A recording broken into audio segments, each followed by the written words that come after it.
The emergency pod had crashed 3 kilometers from the human settlement, its hull scarred by atmospheric entry and leaking coolant into the frozen ground. Inside, Dr. Zix Thrall of the Valorian Science Collective huddled with her twin offspring, Kir and Mel, their silver-blue skin darkening to dangerous shades of purple. Valorians were desert dwellers, their homeworld a planet of endless dunes and twin suns. This ice-locked colony world called Terra Nova was killing them slowly. "Mother," Kir whispered, his small body trembling. "I'm cold." Zix Thrall pulled them closer, knowing her own body heat was failing. The distress beacon blinked weakly, but help might not arrive before hypothermia claimed them. She'd come to this world to study human resilience in extreme environments. The irony wasn't lost on her. Meanwhile, 5-year-old Lewis Harper was supposed to be in bed.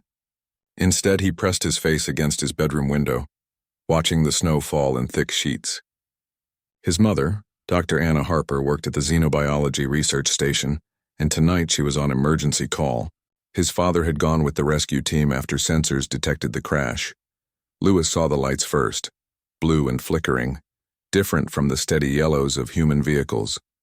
They pulsed from the direction of Miller's Ridge, where no one should be at night. He grabbed his coat, his boots, and something else, his favorite blanket, the one with stars and planets that Grandma had sewn. The adult humans would say he shouldn't have left, that a 5-year-old had no business in a snowstorm. But Lewis had heard his mother's stories about the aliens who visited Terra Nova, about how different they were, how they needed help sometimes. And those lights looked like someone needed help. He trudged through snow that reached his knees, following the blue pulse. His cheeks burned with cold, but he kept going.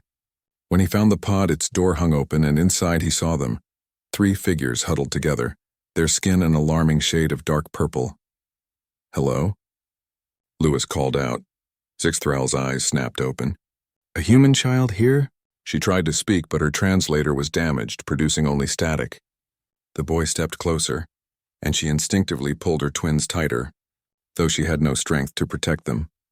Lewis saw the shivering, saw the color of their skin, and remembered what his mother had taught him. Different doesn't mean scary. It just means different. He also remembered his father's words. "When someone's cold, you share your warmth, without hesitation."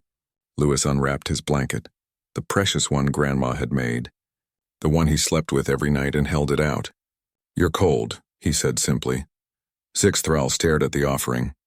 The blanket was small, inadequate for her size, but the boy was draping it over Kir and Mel, tucking it around their small bodies with surprising care. The fabric was warm from his own body heat, and more than that, it was synthetic, designed to retain heat. The twins' shivering began to ease almost immediately. Lewis sat down next to them, pressing his small body against theirs, sharing his warmth. "My dad's coming," he said. "With help. You'll be okay." Zix Thrall felt something break inside her chest, not physical, but emotional. This child, this tiny human who should have been terrified of aliens, who should have run away, was sacrificing his comfort for strangers. She managed to lift one 3-fingered hand and place it gently on the boy's shoulder. Her translator crackled, producing a single broken word. "Thank you." The rescue team arrived 20 minutes later, led by Lewis's father, James Harper. They found the boy curled against the aliens, singing a lullaby his mother sang to him. The Valorians were alive, their core temperatures just above the critical threshold. Anna Harper arrived at the medical center as they were treating the aliens. When she saw Lewis, she didn't know whether to hug him or scold him. She chose the hug. "You could have died out there," she whispered. "But they would have died for sure," Lewis replied with 5-year-old logic. "I had to share." Dr. Zix Thrall recovered within hours. The twins took longer, but the blanket had saved their lives. When Anna brought Lewis to visit, the Valorian scientist approached them. Her translator was repaired now. "Your offspring saved my children," she said, her voice carrying harmonics humans couldn't quite replicate. "In Valorian culture, this creates a life debt that spans generations." "He's just a kind boy," Anna said, ruffling Lewis's hair. "No," Zix Thrall corrected. "Kindness is common, but this..." She gestured to the blanket, now cleaned and folded. "This is sacrifice. This is seeing past difference to recognize shared need. This is what we came to study about humans, their irrational compassion, their dangerous empathy." She knelt before Lewis, her large eyes meeting his small ones. We came to understand why humans survive where others fail, why they thrive in environments that should kill them. I thought it was physical adaptation. She touched the boy's chest above his heart. But it's this. You share your warmth even when you have little to spare. You see people, not aliens. Kir and Mel emerged from behind their mother, healthier now, their skin returning to its natural silver blue. Kir held out the blanket. We cleaned it, he said through his own translator. Thank you for lending it to us.